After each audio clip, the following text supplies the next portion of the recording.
Bonjour à tous, si tout se passe bien, aujourd'hui nous devrions apprendre que dès lundi 11 mai, nous entrons dans la première phase du déconfinement. Cependant, qu'est-ce que cela signifie? D'un point de vue économique, quels sont les acteurs autorisés à ouvrir? Dans quelles conditions?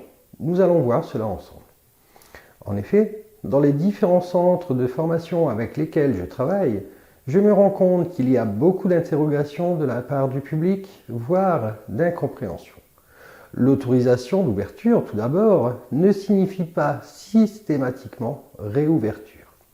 Le législateur donne l'autorisation à une branche, un secteur d'activité, d'ouvrir, mais le choix d'ouvrir appartient aux dirigeants. Malgré tout, les salariés conservent leur droit de retrait. Petit focus sur ces différents points à prendre en considération.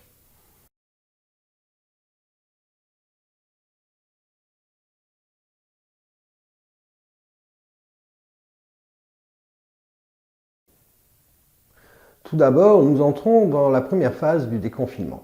Une seconde phase est prévue pour le 2 juin, si tout va bien. Cela signifie que nous ne retournerons pas, pour le moment, à notre vie d'avant.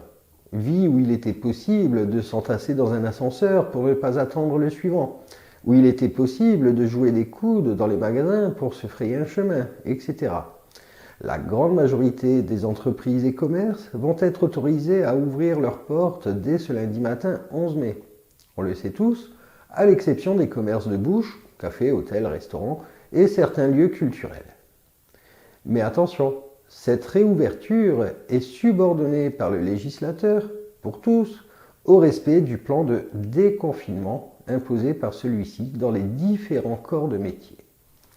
Vous avez probablement remarqué lors de vos promenades quotidiennes cette semaine que les magasins se préparent à une réouverture.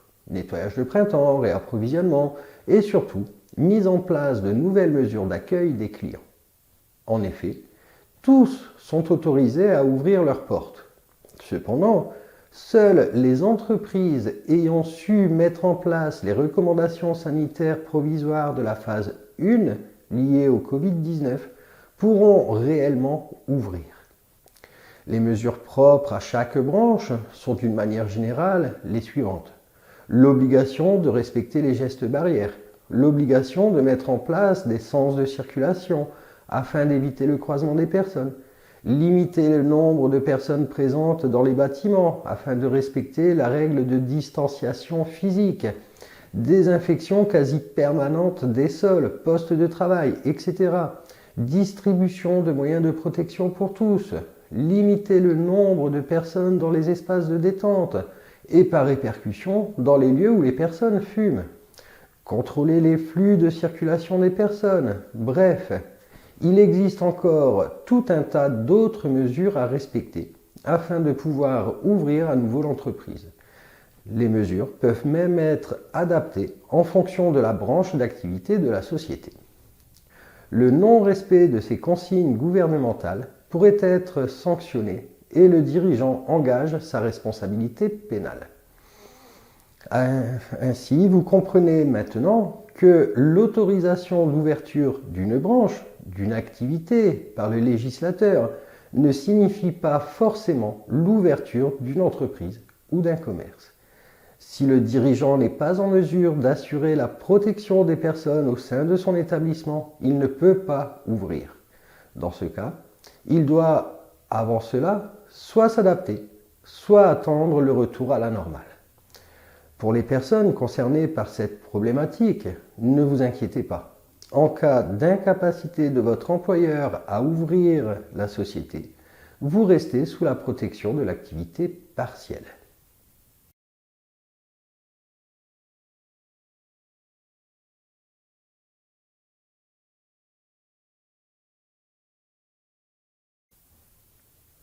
Nous l'avons évoqué dans une vidéo précédente, mais l'employeur a une obligation de protection des salariés et des tiers entrant dans son établissement.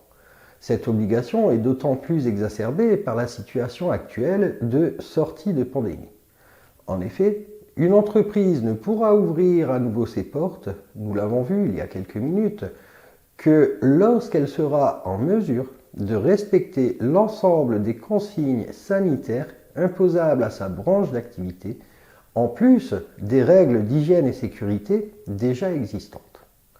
En cas de doute ou d'impossibilité de respecter ces mesures, l'ouverture sera reportée et les salariés resteront en activité partielle le temps que le dirigeant puisse se mettre au diapason.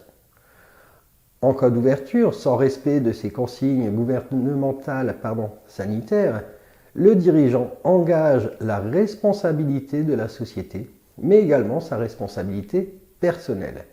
Il peut être personnellement mis en cause pour mise en danger de la vie d'autrui.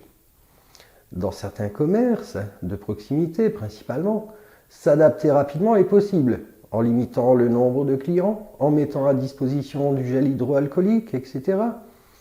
Mais néanmoins, dans certaines structures, il ne sera pas possible de s'adapter. En effet, la structure même des bâtiments, l'activité de celle-ci, voire les coûts nécessaires pour la réouverture ne pourront pas être supportés par les sociétés. Ces entreprises resteront donc fermées. Le premier débat est celui de la distribution de masques au personnel. Pour le personnel, il est conseillé à l'employeur de distribuer des masques grand public, catégorie 1 au minimum. Mais la question se pose pour beaucoup, vous le savez. Où les trouver et quand allons-nous les recevoir? Enfin, des questions se posent pour les entreprises travaillant en open space ou accueillant du public. Dans ma branche, par exemple, nous cumulons souvent les deux. Le personnel administratif travaille souvent en open space et les centres de formation accueillent forcément du public. La première question qui se pose, comment assurer 4 mètres carrés de distanciation physique entre chaque personne, tant dans l'open space que dans les salles de cours, dans les couloirs, etc. C'est simplement impossible. Et c'est pour ces différents cas de figure que le législateur a opté pour 2 lignes directrices. La première est d'ouvrir progressivement les entreprises afin de commencer à relancer l'économie nationale. La deuxième est de demander aux entreprises de favoriser le télétravail ou même, pour ma branche toujours, l'enseignement à distance. Cette situation historique nécessite de la part des dirigeants des prises de décision rapides et bien souvent avec des discours du législateur contradictoires d'une journée à l'autre, voire dans la même journée.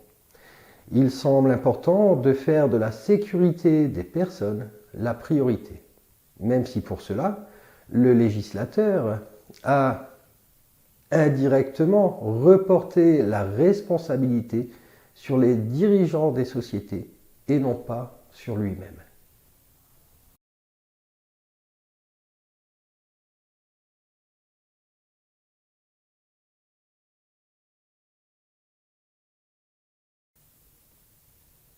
Vous allez me dire, d'accord, normalement mon entreprise s'est adaptée.